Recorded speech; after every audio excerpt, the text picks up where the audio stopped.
ভারত পাকিস্তানের মাঝে চলছে টান টান উত্তেজনা। মঙ্গলবার রাতে পাকিস্তানের অভ্যন্তরে হঠাৎ হামলার পর থেকেই পাল্টা আঘাতের আতঙ্কে ভুগছে দিল্লি। ২১ জনের প্রাণ কেড়ে নেয়া ভারতের এই হামলার পাল্টা ব্যবস্থা নেয়ার হুঁশিয়ারি দিয়েছে পাকিস্তান। পাকিস্তানের প্রধানমন্ত্রী শাহবাজ শরীফ হুঙ্কার দিয়েছেন, প্রতি ফোঁটা রক্তের শোধ নেওয়া হবে। পাকিস্তানের দাবি, কোনো রকম আন্তর্জাতিক আইনের তোয়াক্কা না করেই এই হামলা চালিয়েছে ভারত। তাই জাতিসংঘ সনদ অনুযায়ী যোগ্য জবাব দেওয়ার অধিকার রাখে পাকিস্তান।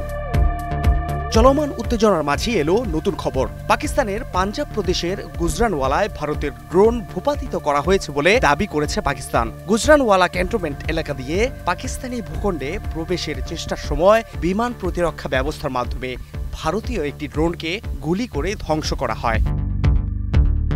এই ঘটনার প্রেক্ষিতে আন্তর্জাতিক মহল, বিশেষ করে জাতিসংঘ ও যুক্তরাষ্ট্র উভয় দেশকে সংযত থাকার আহ্বান জানিয়েছে। তবে সীমান্তে গুলাগুলি ও পাল্টা হামলার কারণে পরিস্থিতি আরও জটিল হয়ে উঠছে।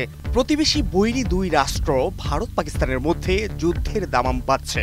একটু এদিক সেদিক হলেই এই দুই রাষ্ট্রের মধ্যে পুরো মাত্রার যুদ্ধ শুরু হতে পারে। তবে এমন পরিস্থিতিতে ভারত পাকিস্তানকে অবিলম্বে সংঘাত থামাতে বললেন মার্কিন president Donald Trump. President Trump বলেন, আমি দুই দেশকেই ভালোভাবে চিনি। আমি চাই তারা এই সংঘাত বন্ধ করুক।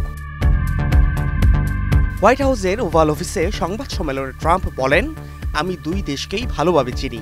আমি চাই তারা নিজেদের মধ্যে বিষয়গুলো মিটিয়ে নিক। আমি চাই তারা এই সংঘাত বন্ধ করুক। ট্রাম্প আরও বলেন, আমি যদি কোনোভাবে সাহায্য করতে পারি তাহলে অবশ্যই পাশে থাকব।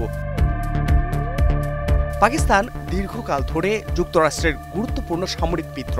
তবে সম্প্রতি নরেন্দ্র মোদীর সঙ্গেও সম্পর্ক জোরদারে আগ্রহ প্রকাশ করছেন মার্কিন president Donald Trump. Fahad Shahriar, news desk, global television.